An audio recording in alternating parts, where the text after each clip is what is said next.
Forum Koordinasi Pencegahan Terorisme Sumatera Selatan menggelar internalisasi nilai-nilai agama, sosial, ekonomi, dan budaya melalui training of trainer bertempat di Pondok Pesantren Mukimus Sunnah, Rabu 27 Juli. Pelatihan dibuka Ketua FKPT Sumsel Ahmad Romi Afriansyah.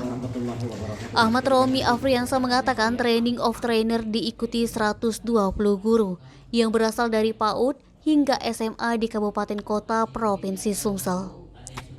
Kegiatan ini merupakan rangkaian program yang telah dirancang Badan Nasional Penanggulangan Terorisme Republik Indonesia yang diteruskan oleh FKPT Sumsel. Kegiatan ini menghadirkan beberapa narasumber yakni dari BNPT, M-Swipe, Tahir, dan Periansyah dari FKPT. Guru itu harus ada yang namanya project pembelajaran. Artinya bisa nyata, bisa dipegang. Sementara agamanya kan lebih kepada nilai-nilai spiritual yang ditanamkan ke siswa.